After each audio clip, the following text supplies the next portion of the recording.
আজ তোমাদেরকে ইংরাজি গ্রামারের হার্টের সম্পর্কে আলোচনা করব। ইংরাজি গ্রামারের হার্ট হলো ভার। একটা মানুষ যেমন হার্ট ছাড়া বাঁচতে পারে না, ঠিক তেমনি ভার্ব ছাড়াও ইংরাজি সেন্টেন্সও তৈরি হতে পারে না। তাই ভার্ব হলো ইংরাজি গ্রামারের একটা মূল বিষয়। ভার্ব হলো একটা কাজ, সাবজেক্ট যে কাজটি করে সেটি হচ্ছে ভার্ব, এবং এই ভার্বের মধ্যে আমরা বুঝতে পারি কোনটা কোন সময়ে, কাজটা কখন এবং কোন সময়ে হয়েছে। এখানে দেখো, এই ছেলেটি বই পড়ছে এবং কাজটা হচ্ছে পড়া, তাই ভার্ব হচ্ছে রিডিং। আর এই ছেলেটি দেখো, সে ভাত খাচ্ছে, এখানে কাজটা হলো খাওয়া, তার ভার্ব হলো ইটিং। ভার্ব দুই রকমের হয়, ফাইনাইট ভার্ব, নন ফাইনাইট। একটি সেন্টেন্সের মধ্যে ফাইনাইট ভার্ব থাকতেই হবে, কিন্তু নন ফাইনাইট ভার্ব থাকতেও পারে, আবার নাও থাকতে পারে। যে ভার্ব সাবজেক্ট এবং সময় অনুসারে পরিবর্তন হয় তাকে ফাইনাইট ভার্ব বলে। যেমন He goes to school, I go to school, he went to school। এগুলি দেখো সাবজেক্ট এবং সময় অনুসারে ভার্বের রূপগুলি পরিবর্তন হয়েছে। যেনে গো, গোজ, ওয়েন্ট এগুলি সব ফাইনাইট ভার্ব। যে ভার্ব সাবজেক্ট এবং সময় অনুসারে কোনো পরিবর্তন হয় না তাকে নন ফাইনাইট ভার্ব বলে। যেমন I like to it an apple, he likes to it an apple, he like to it an apple. এখানে দেখো, লাইকটা সাবজেক্ট ও সময় অনুযায়ী ভার্বের রূপ পরিবর্তন হয়েছে, কিন্তু ইটটার কোনো পরিবর্তন হয়নি। তাই লাইকটা হচ্ছে ফাইনাইট ভার্ব এবং ইটটা হচ্ছে non finite verb. Finite verb দু রকমের হয়, অক্সিলারি ভার্ব ও মেন ভার্ব। অক্সিলারি ভার্বকে হেল্পিং ভার্ব বলে। এই ভার্বগুলো কোনো অর্থ প্রদান করে না, বরং মেন ভার্বকে সাহায্য করে, তাই একে হেল্পিং ভার্বও আমরা বলে থাকি। অক্সিলারি ভার্ব দু রকমের হয়, প্রাইমারি ভার্ব আর মডেল ভার্ব।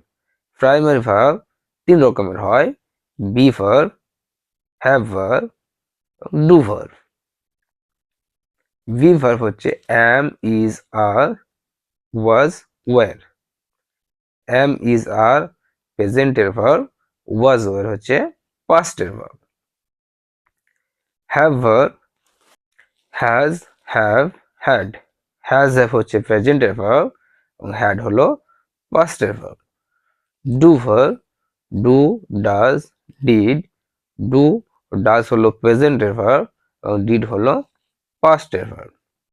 মোডাল ভার্বগুলি হলো can, could, may, might, must, shall, should, will, would.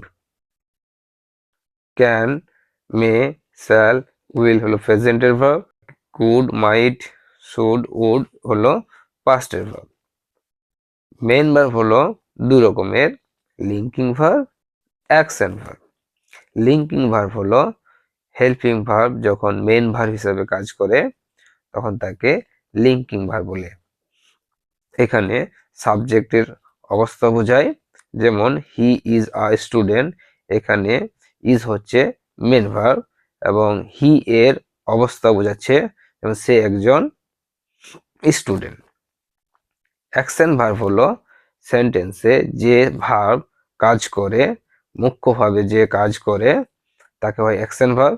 Action verb দু রকমের হয়, এবং ট্রানজিটিভ আর ইনট্রানজিটিভ ভার্ব। ট্রানজিটিভ ভার্ব হলো সেন্টেন্সের মধ্যে অবজেক্ট থাকলে তাকে ট্রানজিটিভ ভার্ব বলে, আর অবজেক্ট না থাকলে তাকে ইনট্রানজিটিভ ভার্ব বলে। হি রিডস বুক। ভার্বকে কি বা কাকে দিয়ে প্রশ্ন করলে যে উত্তর পাবে সেটাই হলো অবজেক্ট, এবং ভার্ব হলো এখানে রিডস, এবং পড়ে, কি পড়ে না বই পড়ে, তাহলে এখানে বুক হচ্ছে অবজেক্ট। এই সেন্টেন্সে অবজেক্ট আছে, তাই রিড ভার্বটি হলো transitive verb. He runs quickly. এখানে কোনো অবজেক্ট নেই, রানকে কি বা কাকে দিয়ে প্রশ্ন করলে কোনো উত্তর পাওয়া যাচ্ছে না, তাই রান হচ্ছে ইনট্রানজিটিভ ভার্ব।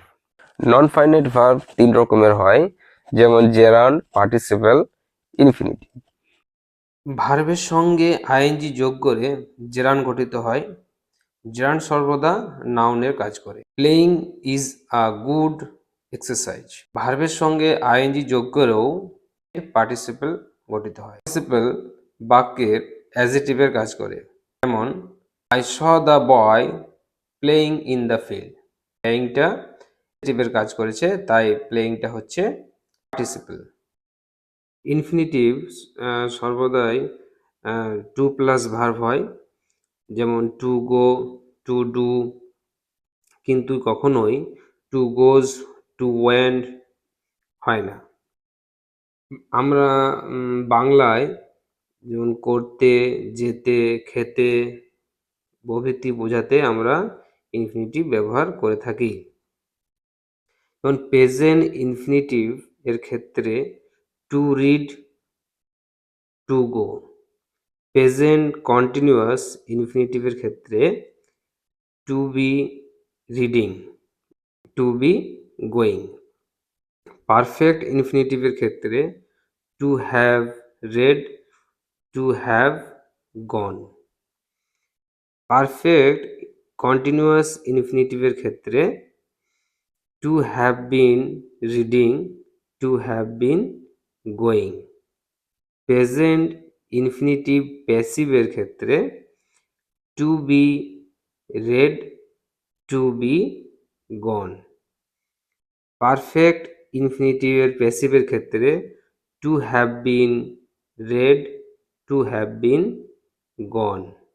টু ছাড়াই ইনফিনিটিভ বসে, একে বলা হয় ওয়্যার ইনফিনিটিভ। যেমন I heard him tell something. Tell হচ্ছে ইনফিনিটিভ, ওয়্যার ইনফিনিটিভ।